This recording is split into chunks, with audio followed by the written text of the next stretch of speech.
الحمد لله نحمده ونستعينه ونستغفره ونعوذ بالله من شرور أنفسنا ومن سيئات أعمالنا من يهده الله فلا مضل له وما يضلل فلا هادي له وأشهد أن لا إله إلا الله وأشهد أن محمدا عبده ورسوله.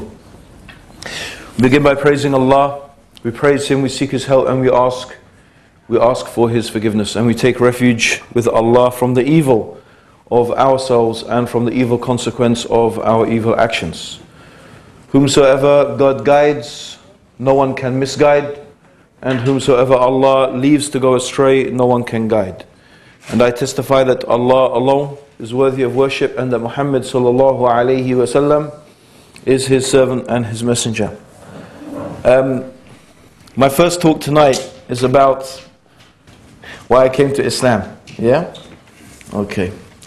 So let me introduce a little bit about myself, where I come from. I was born, my mother christened me Anthony Václav Gavin Green.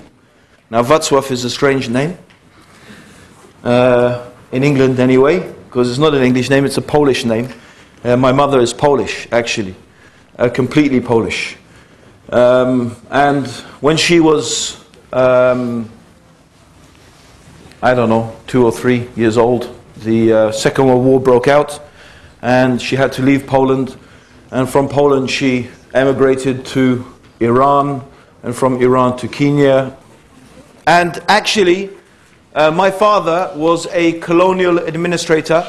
It was not long ago that Britain, of course, had one of the biggest empires the world has ever seen. They said, as they said, the sun never set on the British Empire. And now look at the British Empire. Yeah, all we have left, Hong Kong went back in 1999 or 1998, and now all we have is a few islands in the Atlantic where there's more sheep than people. The Falkland Islands. We had a big battle over that. Some sheep. You know, that's it. But you know, that's one of the signs actually from God. In the Quran, Allah says, travel the earth and see the end of those people who rejected faith. See the end of people whose power and strength was actually greater than yours. More numerous, more powerful, their buildings were more magnificent, but you can travel the earth and you can see the ruins of those civilizations and see what has become of them. This is the reality, of course, that civilizations come and civilizations go, but there are some truths that always endure. So anyway, my father was a colonial administrator in Tanzania. It's in East Africa, and that's where I was born in 1964 in Tanzania. I don't remember anything of Tanzania, but I was born in Tanzania in Dar es Salaam. Now when I was young, very young, then we moved, when I was 2 years old, we moved to UK, because Tanzania got its independence. And my father then began to work for Barclays Bank International, and he used to travel the world. And when I was 10 years old, we moved to Cairo, and my father was sent there in order to set up Barclays Bank in Cairo. So that's a little bit about my background. So when I say I come from, you know, the upper middle class, this is the type of thing. When I was 10 years old, I was sent to boarding school. Boarding school is a place where, you know, some people like it, some people don't. I didn't like it. I never liked boarding school. But that's where I went when I was 10 years old. And that's where I spent most of my life for the next 10 years until I was 19. And except for my holidays, which we used to spend in Egypt. So my father also spent a long time in Egypt, a lot longer than most people normally stay abroad as expatriates. But we lived in Egypt for 10 years. So Egypt was my home. And my school was this place called Ampleforth College. Ampleforth College is a very famous monastic boarding school that is run by Benedictine monks. So my mother being Polish, she's Catholic, and she brought me up to be, and my brother to be Catholic. Although my father is actually, and still is, an agnostic. As an agnostic, he says, I don't know if there is a God or not. So he doesn't say, I believe there's not a God. He just doesn't know if there is a God or if there is a religion or anything like that. So that's my father, that's my mum. That's a little bit about my early life. Now, before I was sent to school, however, we don't live in a religious household. My mother was never really taught me much about Catholicism. I never really learned much about religion. In fact, the only person who used to take me to church was my aunt. We knew her as Aunt Zosha, and she used to take me and my brother to church regularly, but my mother never bothered.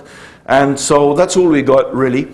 But I remember the first sort of piece of information I ever really got about religion, and was when my mother, obviously thinking it was about time she taught me something in order to prepare me to go to this school, this monastic boarding school, she decided to teach me one of the Roman Catholic prayers.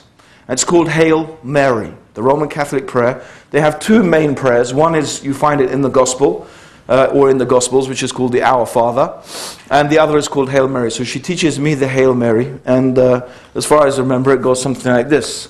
Hail Mary, Mother of God, blessed art thou amongst women, and blessed is the fruit of thy womb, Jesus. Now, when she got to the bit, Hail Mary, Mother of God, as an 8-year-old, and I remember thinking to myself, Mother of God? What's that mean? God has a mummy? And I'm thinking in my head, God has a mum? So what? I'm thinking God is supposed to be eternal, without beginning, without end, and God has a mummy. How?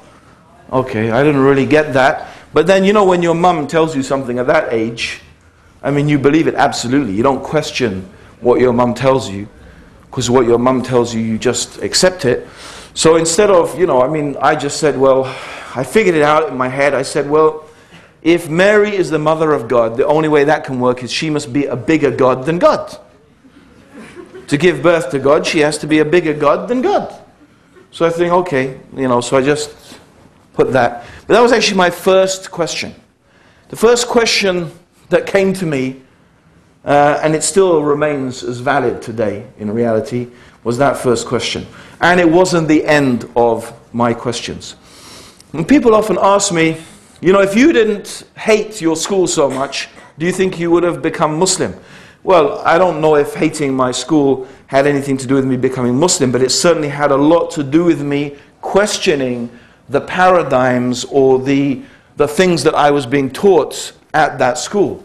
And I have to say I didn't really enjoy school. I never really quite understood why I had been sent to this monastery, perched on the edge of the Yorkshire Moors, this desolate place in the middle of nowhere. And this is where I had to spend most of my life here. I could never really quite understand that. And actually, that caused me to question a lot of things. Now, some of those things are to do with what we call religion. And if you came to my talk yesterday, you'll remember how I challenged the whole concept of what religion is. That in reality, a person's religion or deen, their way of life, is more than just what we normally consider to be religion in the narrow sense. But what was my religion was, obviously, I was a Christian and I was a Catholic. And there were things I went on to question more and more. Of course, the issue of the Trinity was continually perplexing. And I was always trying to find out and think about ways to make sense of the Trinity. And of course, there are a whole load of examples that are given to you. The Trinity is like, for example, water. Water is ice, and water is steam, and water is water, but, this is all water, but they are in different sort of states. And they say, well, that's the Trinity. Or, like a human being, you have a mind, a body, and a soul. Or the egg, you have the shell of the egg, you have the yolk of the egg, you have the white of the egg. All right? I remember once my mother had a candle stand with 3 candles, and I thought, okay, maybe this is like the Trinity. Okay, 3 candles in one candle stand, right? So I myself was always trying to find ways to make sense of the Trinity. But in many different ways, you realize that none of those examples actually can really apply. And in fact, it's interesting, if you actually study Christian theology, you will find that all of these type of examples are heresies. They're all heretical beliefs.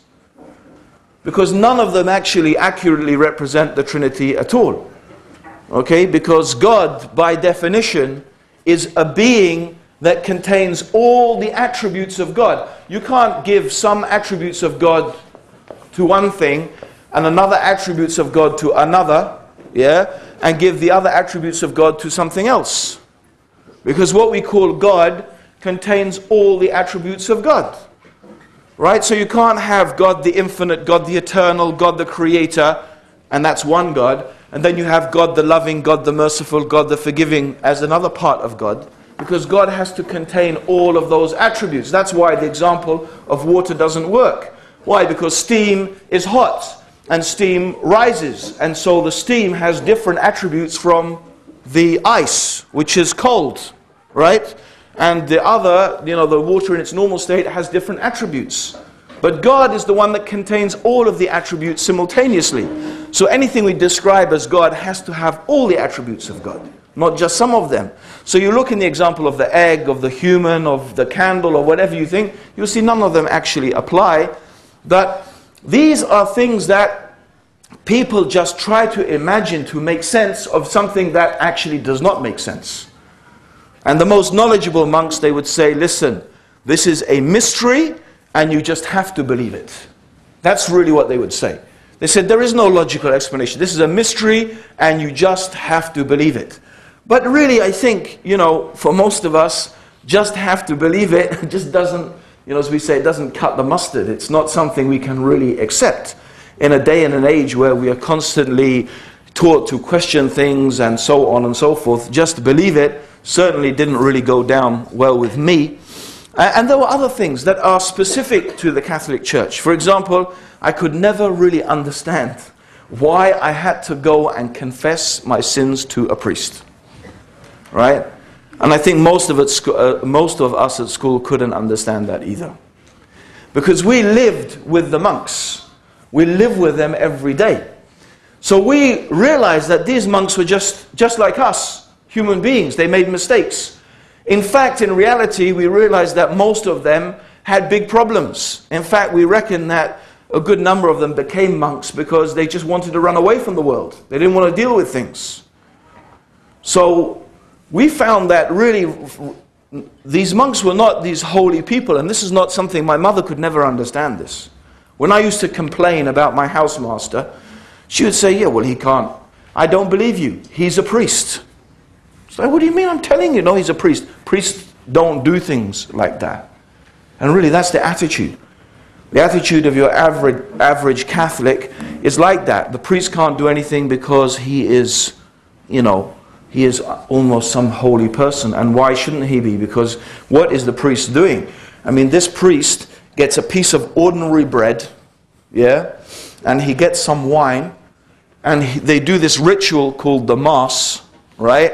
And at the end of this ritual called the Mass, the bread is transformed into the body of Jesus, and the wine is transformed into the blood of Jesus. And by the way, not symbolically, when you eat the bread and drink the blood, you have to believe as a Catholic, or you had to in my days, that you are literally eating the literal flesh of Jesus and the literal blood and drinking literally his blood. Okay? Not symbolically, literally. And even an ex-priest, he confessed, right, that mentally, of course, and Jesus is God, right? So you're eating and you're drinking God. Right? Seriously. But as a psychology, the priest believes that he is consuming God. And therefore God, and he is the one who has the power, through his ritual, not himself, of course, but it is the ritual that he does that causes this transformation to take place. Right? Now, we used to ask awkward questions like, okay, we eat, the flesh of Jesus and drink the blood of Jesus, but when it comes out as poo and wee, do we poo Jesus and wee Jesus as well? Well, that's the sort of questions we would ask. We weren't holding anything back, right? And I don't know if they just used to say you can't ask questions like that. It's not, which is, I suppose from a point of view they said fair enough. You don't think like that about these things, right? And then the confession. But the confession was one that really used to, it really used to disturb me. Most of all because most of us at school were up to a lot of no good. We were doing a lot of, certainly forbidden things. And the idea that I had to go to one of the monks who run the school and to confess to them about all the things I'd been up to, it made it sound like some psychological spy system, right? That here they were, you did all of these things, then you have to go and tell them what you were doing. And it was like, you just must be joking. I'm not going to tell you all the things I used to be doing. So we used to make up stuff. We used to say like, I lied 3 times this week, and I was rude to such and such, and I felt jealous because this guy had a better stereo than me, and forgive me, Father, for I have sinned. He says, my son, say 3 Hail Marys and 5 Our Fathers, and think deeply about the bad things you've done. I'm going, yeah. All right. And the other thing I didn't get is the forgive me, Father, for I have sinned. Because I didn't just get why I have to tell the priest. This is what I really didn't get. Why do I have to tell? And I went to the abbot. To the abbot, he's the top guy. You would even probably say the top dog, right? Because they wear a dog collar, right? They call it the top dog, yeah. And you say, I said to him, listen, why do I have to come and confess my sins to you? Why? Because, what's so good about you that I have to confess my sins to you? Why can't I just ask God, oh God, I've been really bad, please forgive me? He said, yes, you can ask God if you want to, but if you just ask God, you can't be sure that God is going to forgive you. And again, I didn't say anything to him, but in my mind I'm thinking, so I can't be sure that God's going to forgive me, but I can be sure that he's going to listen to you, right? I'm saying no. Because I know between you and me there's no difference. There's nothing that makes you more holy than me, right? Now, in the meantime, I want to say something else that is going on. I am experiencing something else in terms of religion. And what I'm experiencing is something dramatically different. Now, in spite of the fact that monks take vows of poverty and chastity. Poverty, because they don't own any property. Every piece of property that they have, any gift that someone gives to them, actually belongs to the monastery. It does not belong to that monk. So they take vows of poverty, right? And they take vows of chastity, which means they never marry, okay? And so they live, actually, in spite of these vows of poverty and chastity, they lived very, very comfortable lives, in fact, right? And the whole church and the rituals of the church are really surrounded by a paraphernalia of rites and rituals. I mean, if you've ever been to a mass, right? There's the singing, and there's the chanting, and there's the incense, and I used to be the altar boy. You have to hand the bread and the wine, and you have to cover, everything has a little, you have the chalice, and I can't remember what you had to cover it this, and you had to move it just in a certain way, and you had to turn the cup 1/3 of a degree. I remember explaining all of this stuff to a friend of mine, a Muslim friend of mine, and actually we were up in the forest in the night time. He said, I think we better go back to the car now because I'm scared. It sounds like some cannibalistic voodoo ritual, right? And the funny thing is that when he said that, right? When he said that, I thought to myself, it really does. I never thought of it before, right? But there's all this ritual. And then I'm going to Egypt. Now, Egypt, of course, is a Muslim country, right? And in our house, we had a very, very nice lifestyle, right? We had a driver to drive us around. We had a sufragi to tidy up the house, right? We had a cook to cook our food.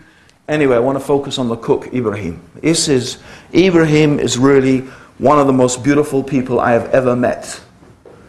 Okay? And he used to pray 5 times a day. And this is the thing that immediately I want to focus on that impressed me about Ibrahim. the prayer.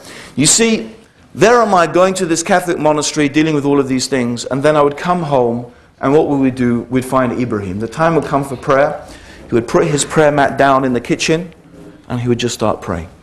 And sometimes we'd go in the kitchen, and we want a drink, and oh no, we can't get a drink, just wait for 5 minutes because Ibrahim is praying. And I remember looking at Ibrahim one day. He's wearing these simple clothes, this jallabiya, as they call it. He used to wear this jallabiya. Very simple, very humble man, always humble. I never heard him shout, ever once. I never heard him shout. And then this prayer, I remember just watching him praying and just thinking, if you want to see someone who is worshipping God the way God should be worshipped, this is the way. Not the way they did it back in my school. Here is a man, he is just standing, simply bowing, standing, prostrating, quietly, silently, he's worshipping his Creator. And it had a very, very powerful impact on me, the comparison between this and that. And the comparison, by the way, was not only in religious terms. You see, going to Egypt was a really big shock in my life. I mean, obviously, any third world country compared to life in the West, is, dirty, chaotic, confusing from many different angles. It's quite scary, You go to a third world country, the way people drive, we used to have a joke that the horn, the hooter, right? Is more important than the car engine, yeah? You could push the car along, but if you didn't have a hooter, it was just, you wouldn't survive, And, it was like that, really crazy. And the life in so many ways was crazy. And I have to say, for the first 2 years, I hated it. I couldn't stand it. I couldn't stand Egypt. And then, something happened. As I got a bit older and I settled down, I began to see what was going on. And then, as I suppose I moved into my teenage years, and I'm a sort of person who at that time used to think a lot and very deeply about all types of subjects, all types of things. And so one of the things I began to question, and I go back to my life in this monastic boarding school, is why am I here? Now, the question, why am I here, initially was a question, why am I here at this school? But then it soon moved on to a question as, why am I here on this earth? What is the purpose of my life? What is the reason for my existence? And I used to think about that. And then I figured, thinking about my school and what am I doing here and what am I supposed to do with my life, I sort of came to, I figured it out. I said, okay, I'm here at school so that I can work very hard and get good results for my A-levels, so I can go to a good university, preferably Oxford or Cambridge, but if not, another one, and then I can get a good job. Now, when I get a good job, I can earn enough money to send my kids back to Ampleforth College, so that they can study hard and get good results, so they can go to a good university, so they can get a good job, and they can go back and say they can earn enough money to send their kids back to Ampleforth College so that they can work. And I thought, my God, my existence is only to perpetuate the Roman Catholic middle class, section of British society. I thought, is that the purpose of my life? That's what it's for? It was really depressing. And I thought to myself, no, this can't be the purpose of life. This can't be the reason for our existence. And so there was two things going on here. Actually, what I was doing was I was fundamentally questioning the whole premise of Western society. Because ultimately, basically, that's Western society. It's just to work hard. You're just a cog in the machine. That's all you are. You're just a cog in the machine. As those days Pink Floyd used to sing, all in all, you're just another brick in the wall. And it was so true. I recently watched the film The Wall by Pink Floyd, recently 2-3 years ago. I know it's got music in and this and that, but I remember that film was something that was really transformative, because that film was so aggressively attacking. Actually, the funny thing about that film is even critical about the whole music industry. If you've ever seen the film, you'll realize that even the whole pop music industry, the rock star, everything, it is fundamentally questioning those things. And those powerful images of school kids going on this conveyor belt and then going into this mincing machine and they're just coming out as mince, right? And it was like, that's just what you felt. I'm just part of the machine, right? Just part of the machine. I'm just being processed. And is this really, that's what life is about? That's what we're for? This is the purpose of our existence? I said to myself that I am sure there is something more profound, more deep, and there is a deeper meaning to life than that. And really, that's where the searching started. And I began to look through many different religions. And one of the religions I looked through, and very soon I looked at, was Buddhism. And Buddhism, one of the brothers, he said, why don't you talk more about Buddhism, because I was a Buddhist for 3 years. When I say I was a Buddhist for 3 years, I didn't shave my head and put on saffron robes, right? Okay? And have a statue of Buddha and worship, That's actually, by the way, only a form of Buddhism. Buddhism has many, many different forms. Okay? But actually, if you actually study what Buddha taught, Buddha didn't really teach a system. In fact, it's arguable that you could be a Buddhist and follow different religions, because according to some Buddhists, Buddhism is not a religion, right? It's more like a philosophy, okay? And anyway, the Buddhism that I was reading about was a very open type of Buddhism. The guy who wrote the book, he was a Buddhist monk. He used to be a Christian priest. He became Buddhist, and his basic idea is you take good from wherever you find it. And it was also to do with yoga, so it was a form of Buddhism that was still really based around the practice of yoga. And basically he outlined the fundamental principles of the Eightfold Enlightened Path of Buddha. And basically Buddha's philosophy is that you should try to fill your life with goodness. Okay? So you are thinking good thoughts, you are looking at good things, you are hearing good things, you are doing good things, you are eating good things, so on and so forth. So the whole purpose is to be good and to be compassionate. Okay? But ultimately what one is seeking to achieve is a state of nirvana. Now nirvana does not mean paradise. And it doesn't mean enlightenment. Those words are not correct translations of nirvana. Nirvana actually means annihilation. It means annihilation. In this respect, it means annihilation of the self. Because according to Buddha, the cause of all suffering in the world is the self, is the ego. Right? All the problems that we have individually and collectively, according to his teachings, are a product of the self. Right? So if you annihilate yourself, if you destroy your ego totally, then this is the stage, or this is the type of enlightenment. Okay? Which actually makes Buddhists almost like empty. Well, it's an idea, by the way, that is very, very difficult to accept in the West, right? Because it seems that individualism or individuality there is no room for that at all, right? Any type of individuality or individualism, there's no room for it, right? There's no room for the enlightened one. No. There's nothing that marks him out. That's why it's very difficult to write any biography of, a Buddhist leader, because there's nothing to write about. Because their whole life is not about doing anything really. It's just about, because there's no individual or there's no self to focus on. That's why the Dalai Lama, he's a paradox. The fact that he's a personality, right, actually is paradoxical in Buddhist thought.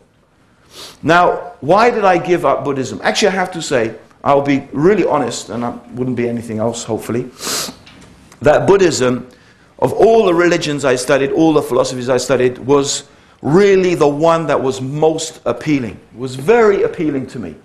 And it still has many, many aspects to it that still, I would say, are definitely things that are true. Many aspects to it. But the problem with Buddhism, in my opinion, is that I believe that Buddha's fundamental premise was wrong. What was his fundamental premise? Life is suffering. That's his fundamental premise. He says life is suffering. And the way to escape the suffering of life, and the cause of suffering is the self, and so therefore the way to escape. Okay? But what if your premise is wrong? What if life is not suffering? And I'm sure most of us would agree that life is not suffering. Yes, there is suffering in life, right?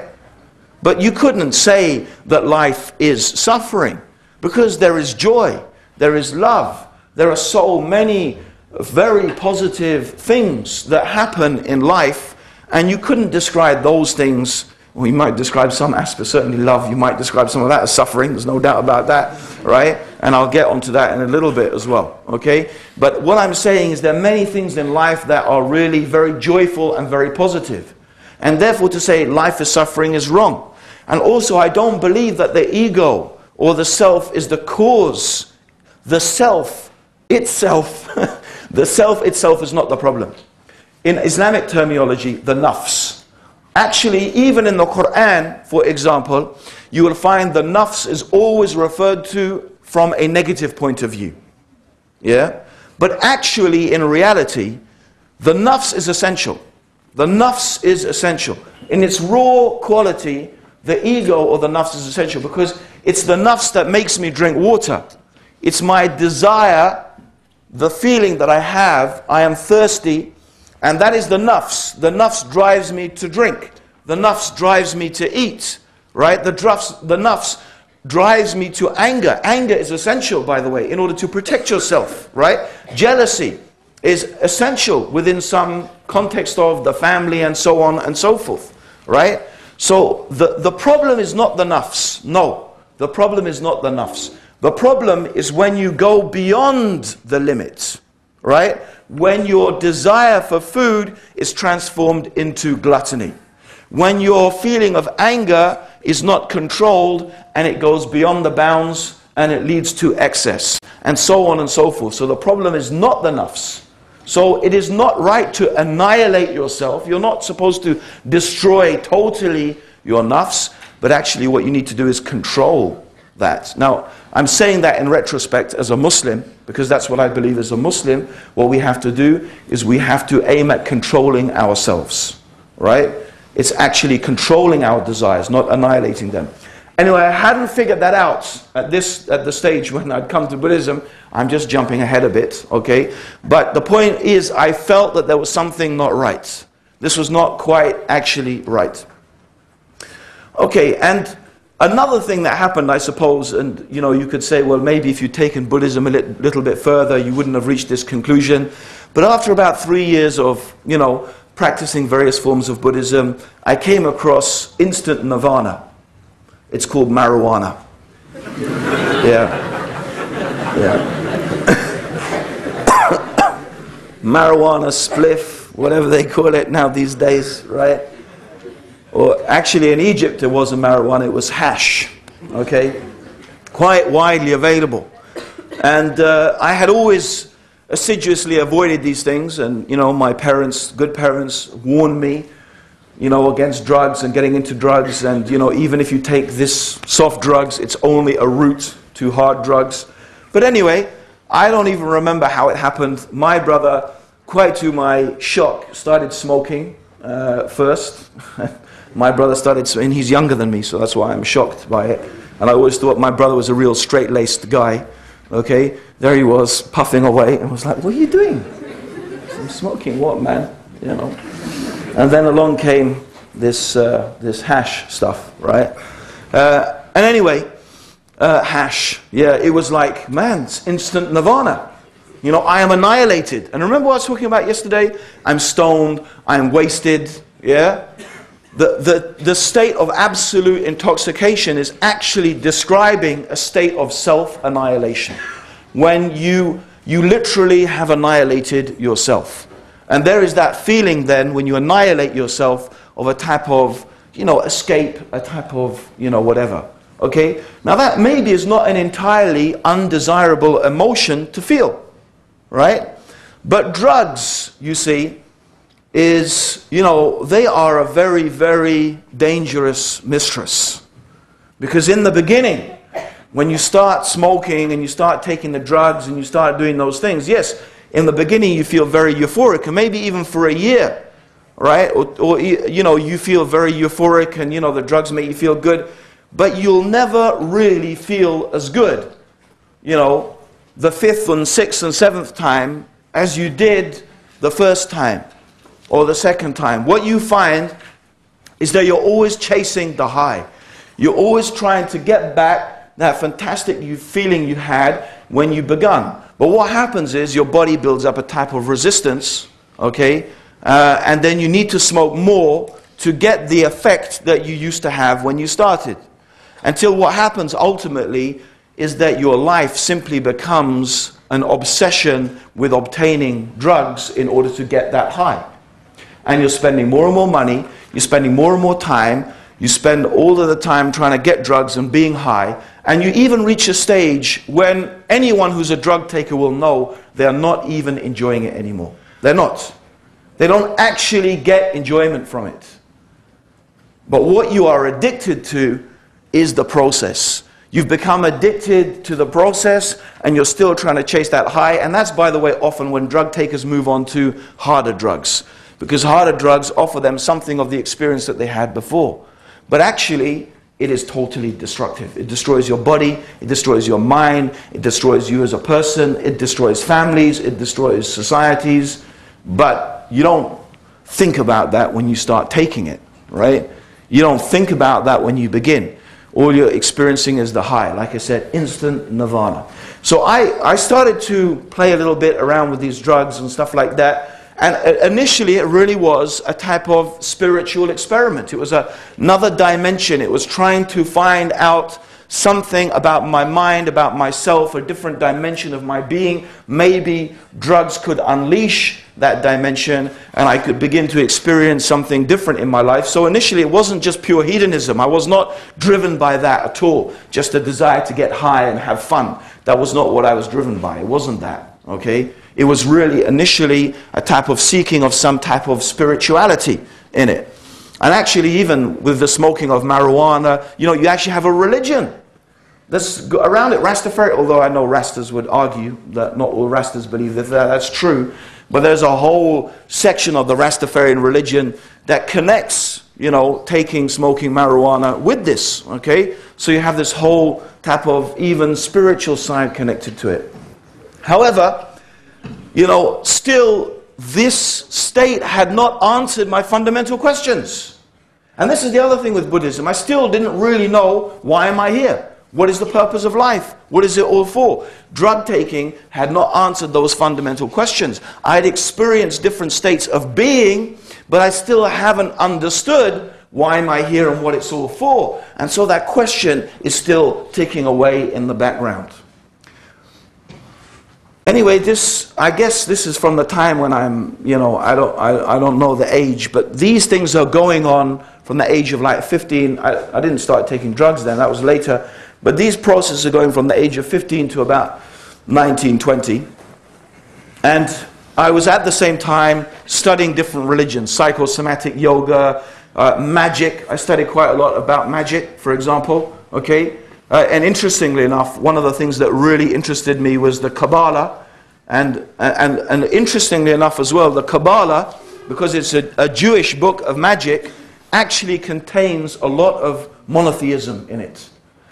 And I found that aspect very appealing, but of course the whole magic thing really... Lager installer, storing beer. It's installing beer? Lager install. So I found, so I was looking through all of these different religions. Now what happened is that I reached a stage where what I had done is I had invented my own religion.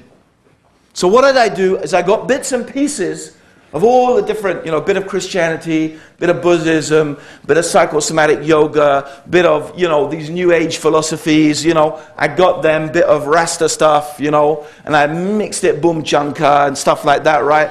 I mixed it all up in the big mix, man, right? I mean, made myself my own religion, yeah? So I got myself my own religion. I actually still somewhere have the book where I'd sort of started to detail its principles. And it was, I mean, you know, if I tell you, you'd probably love it. I could probably form a sect, actually. I could probably do it a cult. You know, it'd be quite easy. I mean, look a bit like Jesus, you know. So I could do the old... And it was, you know, it was really typical, right? It was like oneness, peace, love. That's what it was, right? Oneness, doesn't that sound nice? See? Oneness, peace, and love. So it's all about, peace and love and oneness and, chilling out, and we all love each other and this and that, and smoke some weed, and let's get down with it, and, okay? So that was my religion that I'd invented for myself. And this went on for a very short time, because I soon realized that this was the worst of all. I mean, of all the things I'd been through, my own religion was absolutely atrocious, right? And it still hadn't answered the questions. I still didn't have an answer to the question, why am I here? What's it all for? What's it all about? Still there, the question's unanswered. So I had not found the answer to this question. And then that's when I gave up. That's when I said, forget it. Forget religion. Forget all of this stuff. Maybe there is no answer. Maybe there is no answer. Maybe the reality is what I was taught from day one. Wealth equals happiness. Right?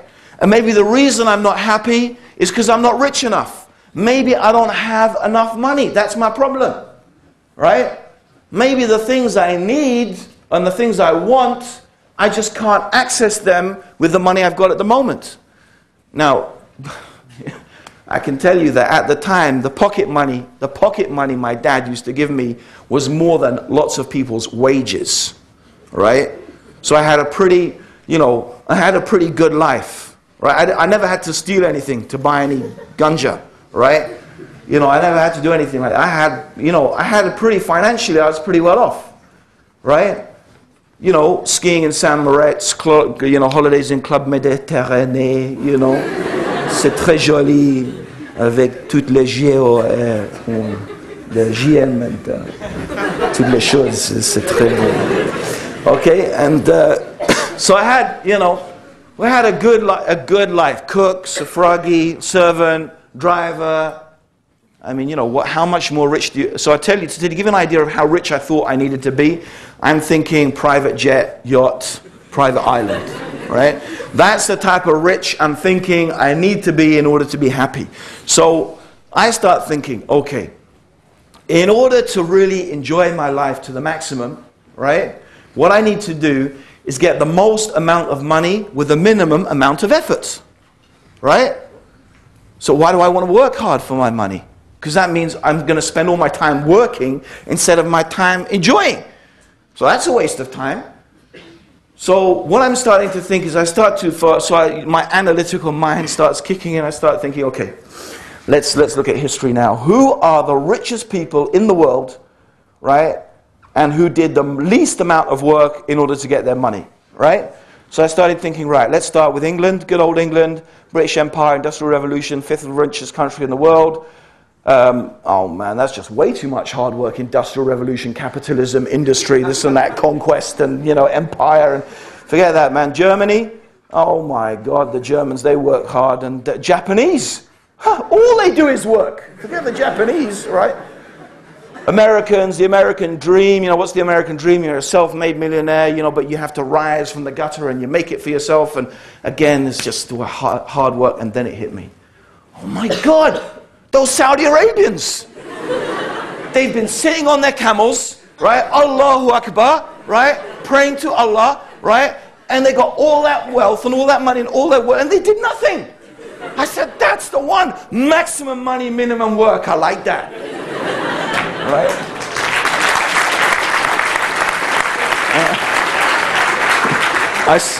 I swear, brothers and sisters, I swear that's the truth. All right?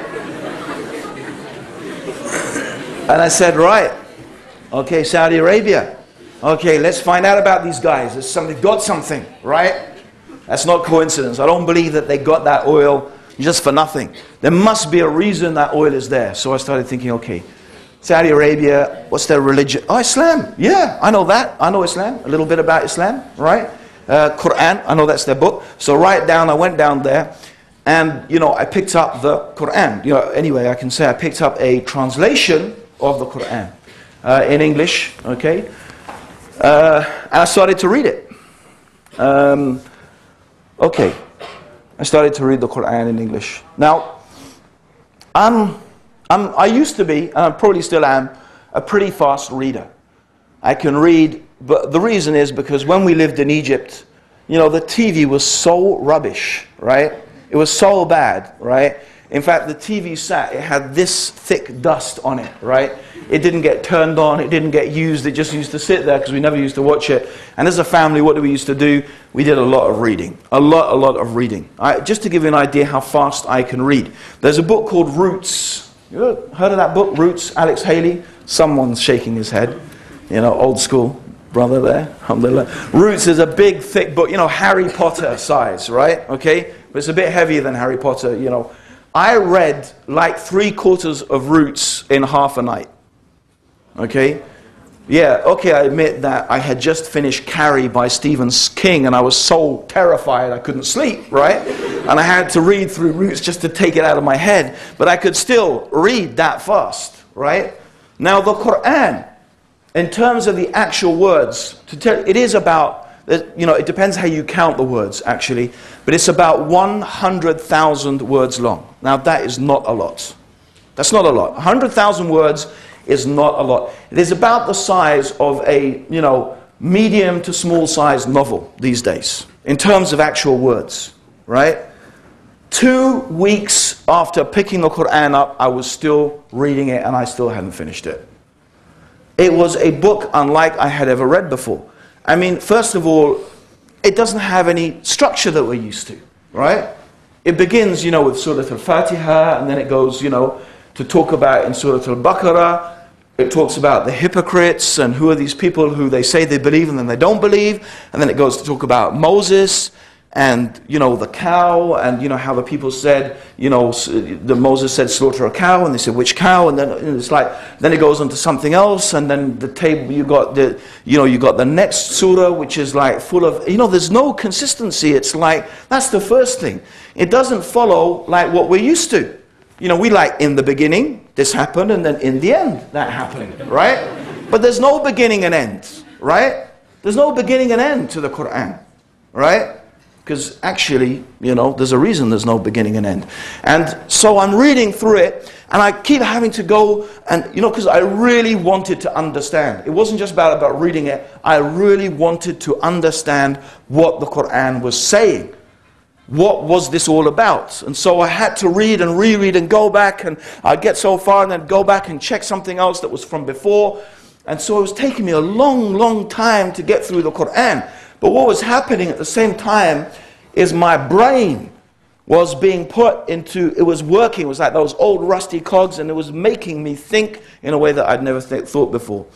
And I remember until this day, I remember very clearly that I was taking the train to work, and I worked in the city at the time as a life assurance salesman. So I was traveling from my home at the time, and I was traveling to work, and I was literally, I remember very distinctly this epiphany, you know, this moment where something hits you. And I was sitting in the train, I looked out the window, we're just crossing the Thames, the River Thames. I looked back and I said to myself, if I have ever read a book that's from God, this is the one. And I remember that day, that was the time when I thought, yes, this is the one. This is it. If I've ever got my hands on a book that is from God, it's this. I remember that night, I went back home and I was thinking, okay, you know, I need to start praying. The Quran talks about prayer, but actually the Quran doesn't really tell you how to pray. It just says to pray, it gives you a few details. And, you know, I used to remember, okay, how did Ibrahim pray? Yeah, I remember he used to stand and bow and prostrate, and I didn't remember how much he used to do, but it used to take about 5-10 minutes, you know. So I went there and I would just do these things, and the Quran describes about washing your hands and washing your arms and your face. So I used to wash before I prayed each time, every time, you know. And this went on like this. I would pray in the morning, I'd pray in the evening, you know. I wasn't even sure how many times I was supposed to pray, because again, it's not actually detailed clearly in the Quran. So I was doing these things, and this went on for a couple of weeks. And then it happened that I had to go to a part of London I was not used to. And, you know, it was one of those things. I came out of the underground station, and I was supposed to turn left. I didn't turn left. I just happened to turn right. And I walked along, and there was a bookshop. And in the bookshop were all these books in Arabic and English, and they were about Islam, and they were about, you know, so I thought, oh, that looks, I have to come and have a look at that. So I went off to do what I had to do, went back the other way. And I said, I came back, and I went in the, you know, I went in the bookshop. I want to tell you something. I looked pretty much the same then as I did now, right? Except I was a bit thinner, okay? I was quite a lot thinner, actually, okay? But I had long hair and I had a beard, because I was a bit of a hippie, remember? Okay? So I was still into this, you know, this one love and this and that stuff, right? Okay. Okay, so there I was, but the difference was I was a hippie wearing a pinstripe suit. So I had my suit and, you know, my tie and my briefcase, and there I was. And so I went inside this bookshop and was looking at all these books, and all these books about Islam and Muhammad, and, you know, my eyes were going everywhere. Wow! Right? This looks fantastic. So I'm standing there and someone comes up to me and says, "Excuse me, are you a Muslim?" So I said, "What do you mean Muslim?" He said, "I don't know about that. I tell you what, I believe there is only one God, which is Allah, and I believe Muhammad is the messenger of Allah." He said, "You're a Muslim." I said, "Oh, thank you very much." and he said, "What, you know, that's fantastic, you're a Muslim." I said, "Oh, great." So he says, "Why don't you come and pray?" So, you know, he shows me how to make wudu, and, you know, so, you know, I'm making wudu, and then I go and stand and pray. I think it was actually Friday. It must have actually been Friday, because the mosque was full, right? The mosque was only full on Friday, right? Okay. So the mosque was full, and there I was praying. I didn't know what everyone was doing. You know, I was like, okay, let's get this right. You know. I got the basic idea, but it was not like what, you know, I didn't know the order of stuff, right? So, but I do remember, you know, anyway, after the prayer, I think I took Shahada with the Imam. I don't really remember. It was all a bit of a blur, to tell you the truth. And I went downstairs afterwards, and, you know, it was fantastic. Every Muslim brother wanted to teach me the entirety of Islam in 5 minutes, right? And they would give me, they're saying, "Brother," they literally gave me bits of, they were writing the prayer out for me, right? And saying, here's this, here's this. And they gave me, I had all these bits of paper with me about how to pray and this and that. But I mean, I do remember that everyone was just absolutely fantastic. They were so nice. I have to say, it was more or less an Arab mosque. And the Arabs, mashallah, they tend to be very welcoming like that, okay? And really, they treated me really fantastic. You know, and I remember coming out of that feeling like I'd got this shower from the inside. I was feeling really good, really fantastic. And I said, "Man, I'm feeling high, man. Forget this marijuana stuff, man. This is, woo! You know, this is good, right?" Anyway, 2 weeks, I'm going back and forth. I'm running to the mosque. I'm really trying to get to that mosque as much as possible. It's the only mosque I knew about. It was actually quite far to get to, but, you know, I went there and I was making friends and this and that. Anyway, the time came to see my girlfriend. I haven't mentioned my girlfriend yet, okay? But she gets a mention now, right? Okay, what can we say? She was studying in a university that was quite far away from London. And I used to go and visit her quite regularly. And, you know, I was working in the city in London, so it was about time I was going to go and visit. So what I did, went on the train, went up to Bristol, down to Bristol actually.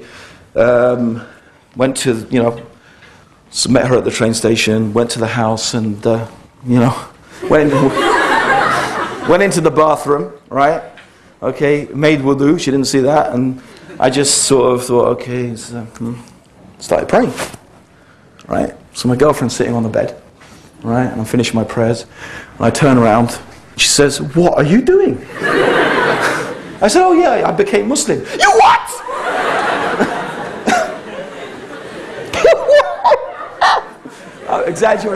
I'm exaggerating a bit there, okay, but she did scream. She did scream.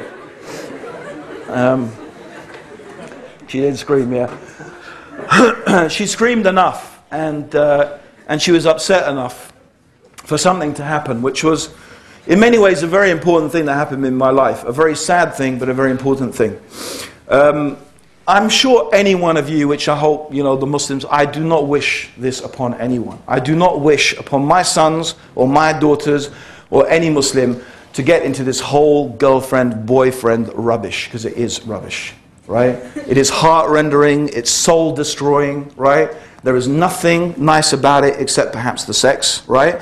Okay, but all the other stuff that comes along with it, right? The jealousy, I'm just being honest, sorry if it embarrassed anyone. You know, the jealousy, the stuff that comes with it, I mean, it's just terrible. It really is terrible, okay? And I don't wish that upon any human being, in fact. You know, what I wish upon human beings is that they do what is right, the right thing to do, and that's to get married.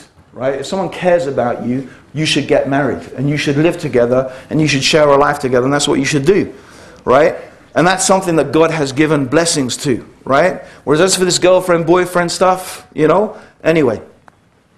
So what happened was, I stopped practicing Islam. Because I was afraid that if I kept practicing Islam, I would lose her. And at the time, really in reality, she was probably, in terms of my personal relationships, the most important human being to me in my life. And we had a truly amazing relationship. You know, the other thing which I haven't discussed, of course, like I suppose any thinking teenager will think a lot about love and what is love and what does love mean. And that was another thing that I was totally obsessed with. And I thought I'd found love with her. And, you know, I don't want to go into it, but it was very intense and we were very, very close. And so when she freaked out, it was like, okay, I'm going to have to put this on the side and this and that and whatever. And anyway, I just gave up practicing Islam. I didn't say I wasn't Muslim anymore. In fact, I remember that once I was at a party and I was so drunk and I was sitting there talking to people about Islam. And there was this group of 5 or 6 people. I was saying, there was 5 or 6 people, and I was telling them, you know, Islam is really good, and you have to read the Quran and this, and they were going, yeah, tell us more, right? And I was saying, I can't, I'm just too drunk. I said, read the Quran, yeah, it's good, you know, right? That's what my life was, right? My life was really like that. So I still believed in it, and I would even talk to people about it, but I didn't practice, I didn't do anything. But in reality, that was the worst state I had ever been in, because the worst condition you could ever be in is when you know the truth and you don't live according to the truth. That's the worst thing, right? That's worse than not knowing the truth. When you know it and you don't live it, that is the worst. And that is when I started to take more and more. Actually, this is the time when I really almost became a junkie, because the reality was that I really literally knew every morning I'd wake up, I'd say, I have to pray. I have to pray. But then I was running away from that, right? And what also happened was things began almost from that time to deteriorate between me and my girlfriend. Things got worse and worse and worse, okay? So I'm taking more and more stuff and I'm trying to live in this cloud, because that's what I'm creating for myself, a bubble. I don't want to face reality. My relationship with my girlfriend is getting bad. Anyway, this goes on for 2 years. 2 years, right? Now, 2 years, everything comes to a head, right? My girlfriend is in Spain because she's studying Spanish and she has to go to a Spanish-speaking country. And I know there's something going on between her and some other guy. I know it, but I'm not ready to face it. I don't want to face up to that. You know, I'm just hiding away from it. And I know something's going on. Anyway, my life is a mess. My parents retired in Portugal. They left Egypt, they went to Portugal, they retired there. They're not Portuguese, but they went to retire there. So I thought, forget this, I'm going to Portugal. I'm going to stay with my parents. I'm going to get away from this, you know, all this confusion in my life. And there I am. And my girlfriend is supposed to join me. And 2 weeks pass and I've heard nothing. Not a phone call, nothing. Right? I don't wish this upon anybody. It was terrible. Right? And what am I doing? I'm working in the garden. Right? Doing some stuff for my mum. 2 weeks have passed. I don't hear. And again, it's one of those moments, those epiphany, you know, those moments when something happens. And I'm working in the garden. And I'm just thinking, you know what? You know why your life is a mess? You know. Your life is a mess because you know that Islam is the truth. You know you should be praying 5 times a day. And you're not doing it. That's the only reason. There's nothing else. That's why your life is a mess.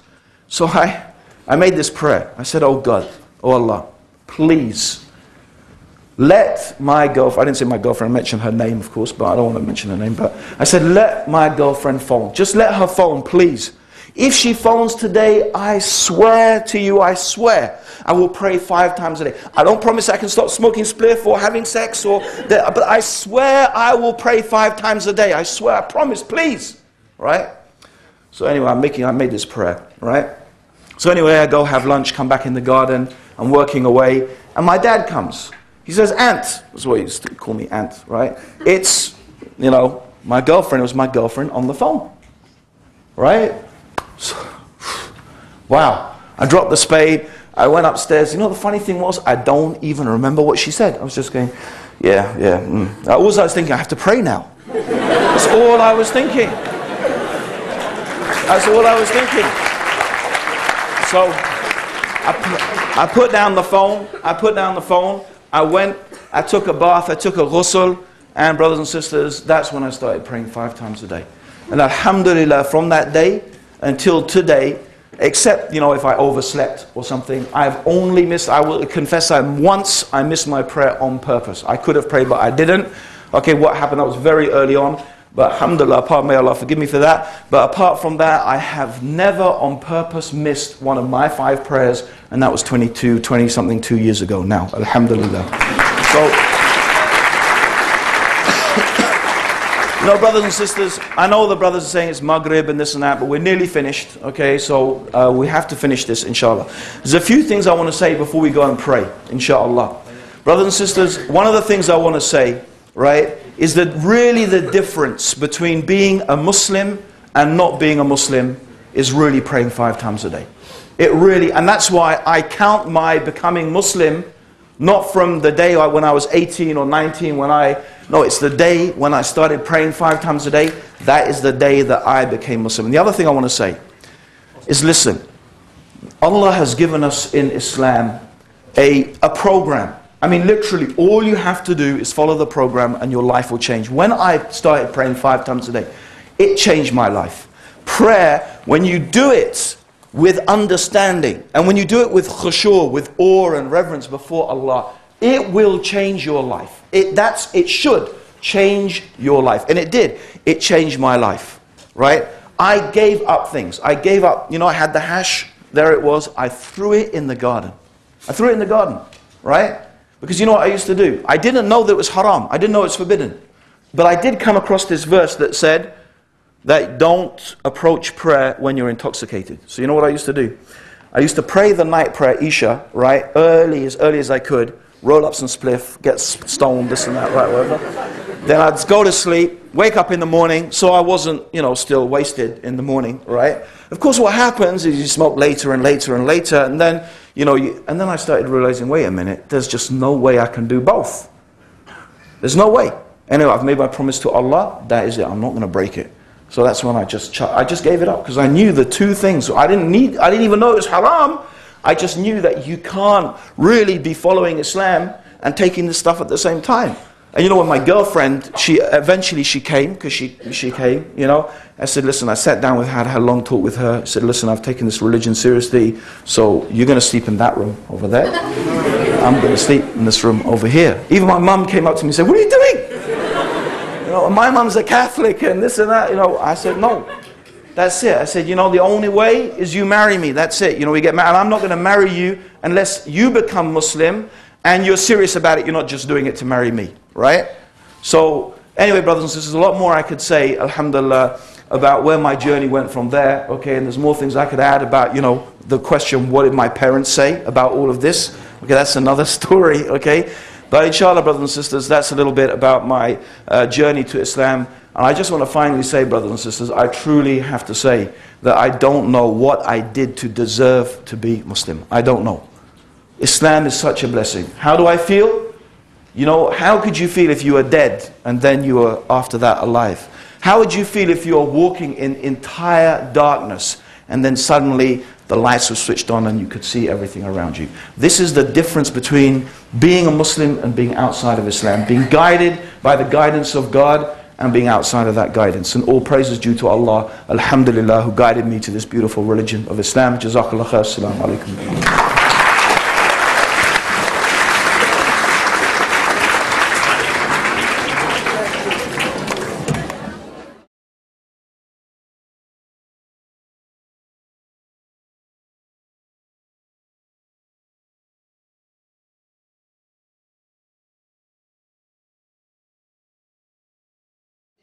That's a very good question, brother, and may Allah reward you so much for asking that question. The question is, to repeat it, what does it actually take to be Muslim? And it's true that there are people who want to become Muslim, but they get scared because they think that becoming Muslim is going to involve like some weird ritual, right? Getting, submerged in water and this and I don't know what they think, they might get quite scared thinking about it, right? Okay? But it's actually very, very simple. Okay? Becoming a Muslim is very simple. You know, being a Muslim fundamentally is that you accept something. You accept that there is one God who has created the heavens and the earth, right? And that you should only worship the one God. And if you accept that Muhammad is the messenger of God, simply that is it, right? If that's what you accept, and that's what you believe to be true, right? Then simply all you do is you testify to that in front of some other Muslims. And you do that simply by repeating in front of some other Muslims, some witnesses, Ashhadu an la ilaha illallah wa ashhadu anna Muhammadan Rasulullah. So the most difficult bit is trying to say the Arabic, right? But apart from that, you're just saying you testify there is nothing worthy of worship except the one God, and Muhammad is the messenger of God. And after you say that, you have entered into the fold of Islam. Of course, once you have taken the Shahada, you've taken the testimony of faith, right? Then it is recommended that you wash yourself, you put on some clean clothes, and certainly you need to start learning, okay, to pray 5 times a day. Of course, you can't just pray automatically like that and learn everything. It takes time, but you start to try praying 5 times a day, and that's really it. That's all that it takes. And as you find out and as you learn, as you go along, you do your best to practice what you can, you know, as much as you can, as much as Allah subhanahu wa ta'ala permits you to do.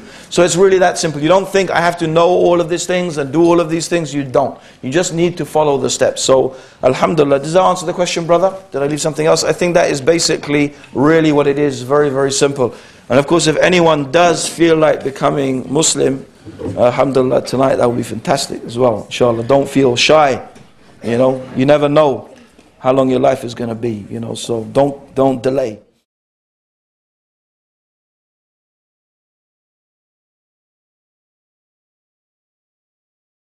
She was wondering, is it enough just to believe in Allah subhanahu wa ta'ala to be a Muslim, or do you have to start practicing? Okay, that's a very good question. In reality, in Islam, when we say Iman, which we translate Iman as faith, right? But the problem with translating is that often you lose the meaning of something. But actually, Iman is defined as the belief in the heart, the profession of the tongue, and the action of the limbs. It increases with obedience to God, and it decreases with disobedience to God. So this is the definition of Iman, right? So faith is something that if you have faith truly, and you truly believe in God, then that belief must manifest itself, or it must be present in some way in your actions. Yeah?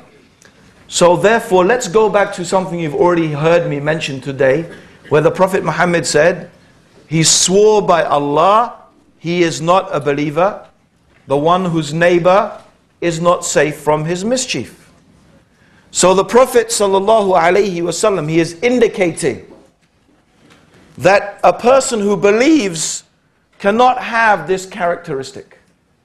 In another narration, the Prophet Muhammad ﷺ said, the believer could steal, the believer could drink alcohol, the believer could be a coward, the believer could be a miser, but the believer could never be a liar. Yeah? Meaning there are some characteristics that it's not possible that someone who has faith, they could have these characteristics. In another narration, the Prophet said, whoever the signs of the hypocrite are 4. When he speaks, he lies. When he makes a promise, he breaks it. When he is trusted with something, he betrays it. And when he argues, he is rude. So whoever has one of these has a characteristic of hypocrisy. Whoever has all of them is a complete hypocrite. Now a hypocrite is someone who what? They say they believe, but in their heart they don't believe. Yeah? So a person could say, I believe in Allah, but in reality what we mean in Islam is that the belief in God, the true belief in God, must produce some actions. If it doesn't, then that belief is not true. It's a hypocrisy. You are claiming something that is not true. And I will give you an example. Yeah? If one of the brothers How do you say fire in Norwegian? Vuur? Just guessing. How do you say fire, fire? Brand? Yeah, brand. Yeah. Good? Yeah. Very good. If someone comes in running, brand, yeah? And you just sit there, right? You think either the guy, he's a joke, yeah? It means you don't believe him, right? If you believe the man who's saying fire, fire, fire, what you going to do? You're going to run, yeah? This is the reality. Belief must translate itself into action, right? Now if there's something that prevents you, right? You're tied to your seat or, you know, or whatever, that's different, right? But if you really believe, you must have some action. And this is why, according to many scholars, the person who does not pray 5 times a day, when they leave prayer, it is like disbelieving. It's actually like this. It's like they've said, I've left Islam. And this is based upon what the Prophet said. The Prophet Muhammad sallallahu alaihi wasallam said, the difference between shirk and kufr and iman is as-salah, is the prayer. So whoever abandons it, then that person is a disbeliever. Yeah? And it means either they truly are a disbeliever, or what they have done is so bad, they might as well be a disbeliever. Right? So this is the reality, is that, and you see there are so many people saying, I'm Muslim, I'm Muslim, I'm Muslim. Right? But when they say I'm Muslim, what do they mean, many of these people? They mean that's my culture. Right? They say I'm Muslim like they might say I'm Pakistani or Somali or Bengali, or they like eat a certain type of food or whatever. That's all it means to them. SubhanAllah, I remember this is, you're gonna, you know, you probably won't laugh now that I said you're gonna laugh, right? But you'll laugh at this, right? Okay, I remember watching, you probably won't laugh, but anyway, you're laughing now. Okay, I remember watching this documentary. Remember Bosnia? Remember what happened in Bosnia? Yeah? The Bosnians, by and large, very few of them were practicing Islam, right? I remember an interview, and there was an interview with some members of the Bosnian army, and one of them was a Muslim. She's saying, I am a Muslim, but I'm atheist, I don't believe in God. Yeah? Yeah, you did laugh. Yeah? But what she meant by Muslim is that's my ethnicity. I belong and I come from those group of people who call themselves Muslims, just like it's, I don't know, some ethnicity, right?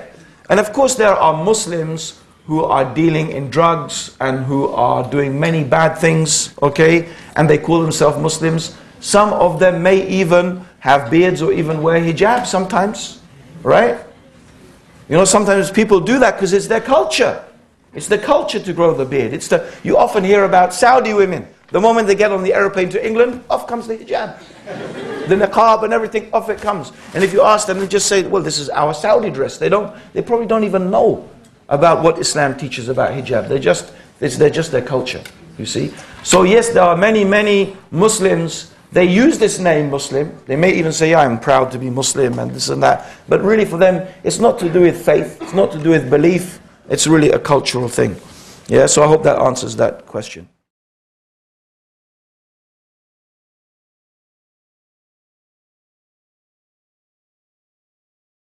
And my question to you is, what do you think is the most important thing in our religion if we don't include the prayer in our practice? It's a point well taken, right?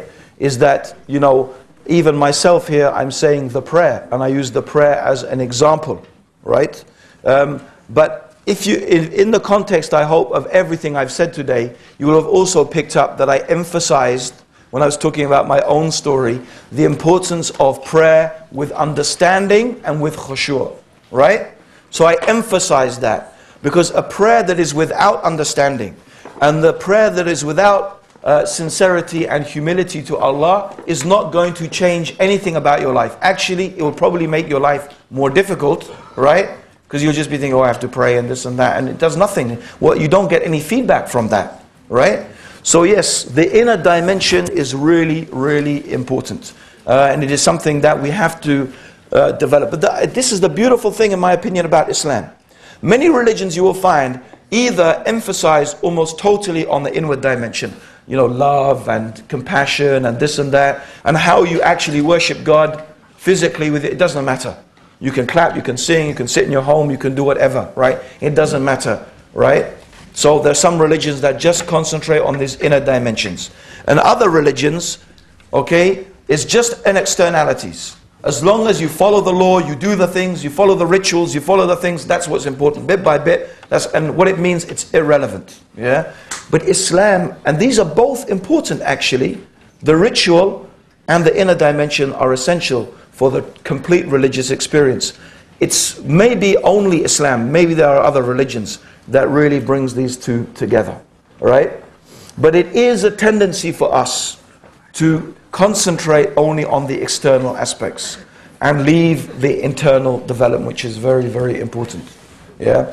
But I would not say, I think it's a mistake to say either or. That's a mistake. Actually, it has to be both internal and external at the same time. That is the right way. And Allah knows best. Jazakallah khair.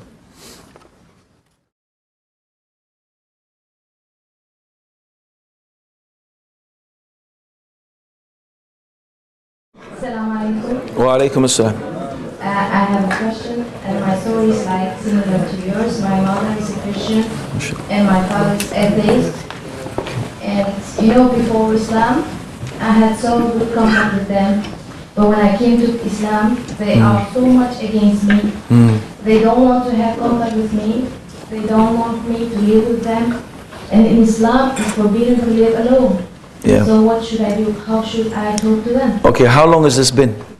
1 year. 1 year. Okay. Let me tell you something about my story. Yeah? Okay. Okay, the question was, the sister says, I've been Muslim. She's been a Muslim now for a year. We found that her parents don't talk to her. And she has been, even she can't live with her parents. They don't want her to live in the house. Okay. So what shall we do? What shall I do? I'm not allowed to live alone. No, you can, sister. First of all, you are allowed to live alone. It's no problem. You can do that. Alhamdulillah. It's not haram. Okay? But let me tell you about what happened to me. Right? When I became Muslim. Right? You know, when you go back to my story, remember my girlfriend, she came over and my mum said, why are you staying here and this and that? Right? Okay. So from there, if we pick it up, right? So I now beginning to, you know, I'm talking to, you know, I feel so good about, subhanAllah, praying and following Islam.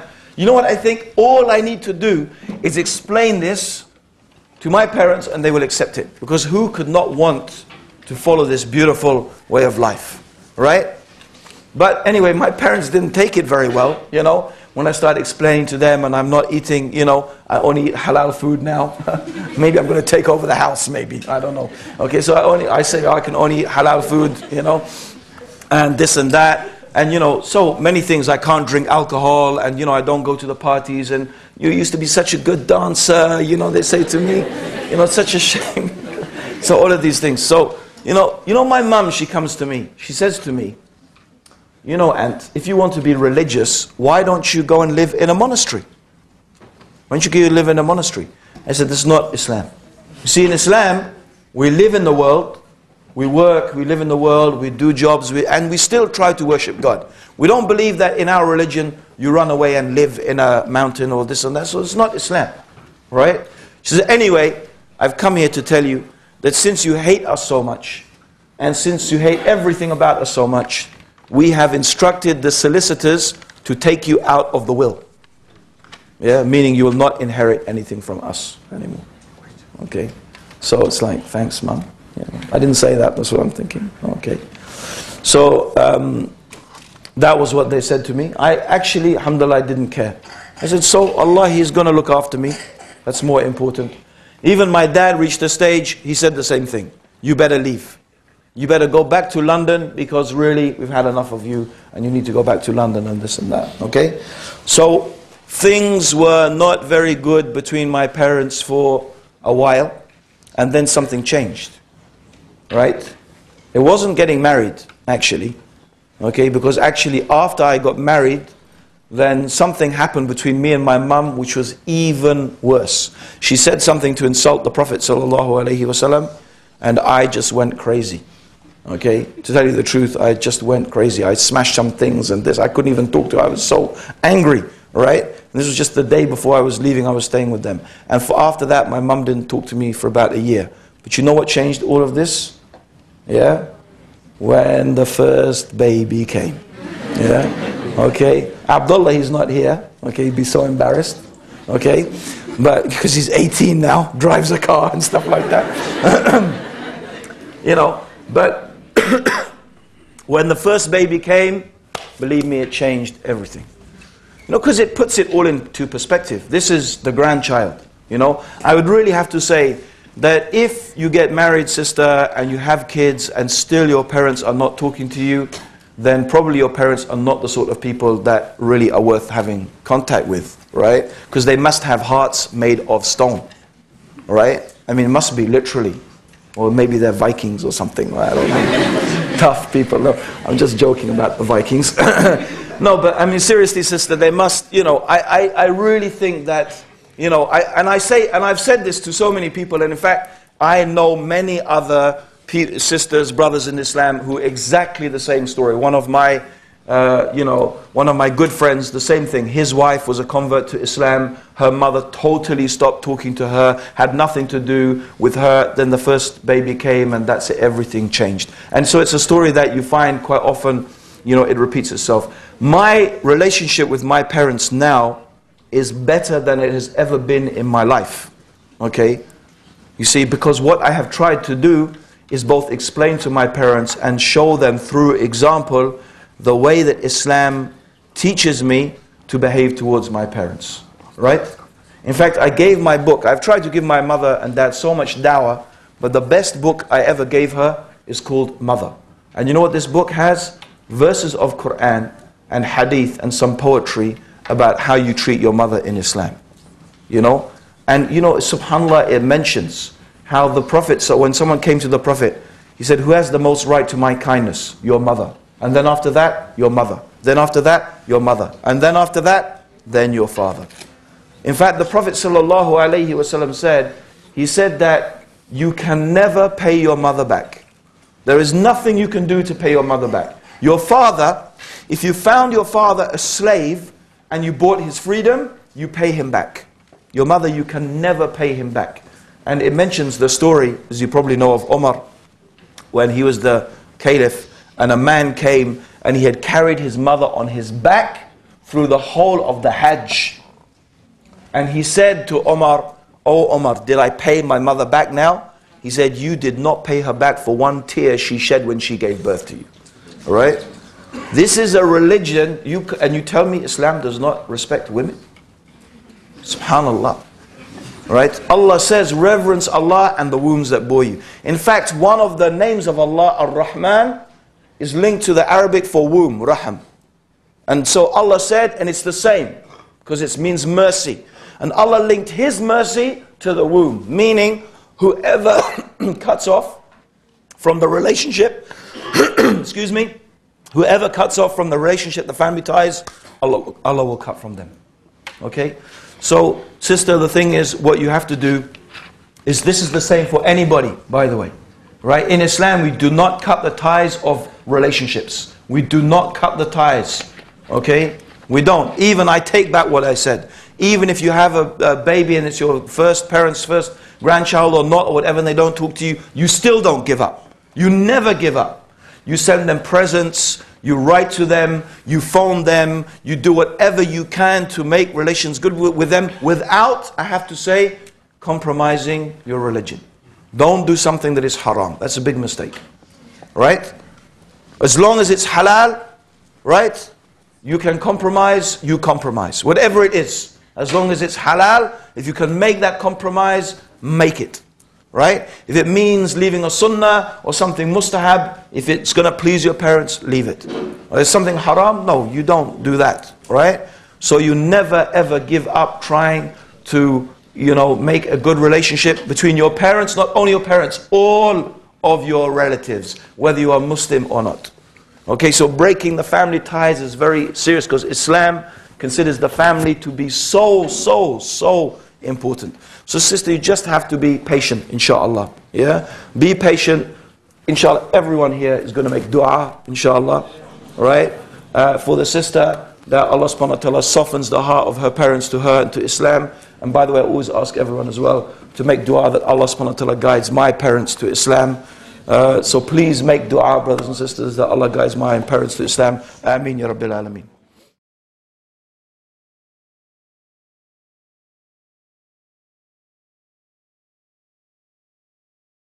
Okay, if you are a Muslim girl, you pray 5 times a day, fast and so on. Are you then a bad Muslim if you don't wear the headscarf, hijab? How important is the headscarf? Okay, that's a big question. Okay, you know, sometimes a question like this is very difficult to answer. You know, because everyone has different circumstances, everyone has different, you know, conditions. It's not always easy to answer a question like that because I don't know this person's particular circumstances, right? But you know what? There's a way I'd like you to think about this, brothers and sisters. You know, don't just think about how bad is the sin. Yeah? How bad is it that I don't wear hijab? No. Think about how great is the one who you are disobeying. That's what you need to think about. Don't think about how bad is the sin. Think about how great is the one you are disobeying. You know, Allah is telling you to do something because it is good for you. You don't always know why that thing is good for you. But if Allah subhanahu wa ta'ala ordered you with that, then that's something because it's good. And in a sense, whenever we disobey Allah, it's almost as if we are saying, you know, I don't really believe what you're saying, Allah. I don't really agree with that. That in a sense, that's, I mean, I know it's because of our desires and our weakness and, you know, whatever. But in reality, think about the reasons why you don't wear hijab or you don't do whatever it is you're supposed to do in Islam. Even pray. How many people, I wonder, okay, they don't even pray in the office or they don't pray at work and they wait and they go back home and they think they can join all their prayers together at the end of the day. Right? Why don't they pray in the office? Really, most of the time, brothers and sisters, the reason you don't pray is because you haven't got the guts to do it. That's what it is. It's not because, oh, they won't let me pray. Okay? They won't stop you going to the toilet or they won't stop you doing this and that. The reality is, have you got the guts to bring a prayer mat, lie it out next to your desk and just pray? What are they going to do? Really? Okay? So a lot of these issues, brothers and sisters, really come down to our iman. That we are sometimes more concerned with what people think than what Allah subhanahu wa ta'ala wants us to do. So I think that, you know, I don't really want to go into how bad it is and this and that. Whatever Allah told us to do as much as you can. Right? As much as you can. You know, if you stand in front of Allah, in your heart, whether you have an excuse or not. I don't want, on the other hand, brothers and other sisters, you shouldn't be judgmental. Right? You shouldn't be judgmental and think, oh, this sister, she is no good, you know, because she doesn't wear hijab. You don't know that. Okay, you don't know that. You don't know what her circumstances are. Maybe she just needs the support and love and whatever. You don't know what it is. Okay? So, I'm not making, you know, something, but I would really encourage everyone to obey Allah as much as you possibly can. You know? And whatever Allah has told you, leave it, well then leave it. You know, alhamdulillah.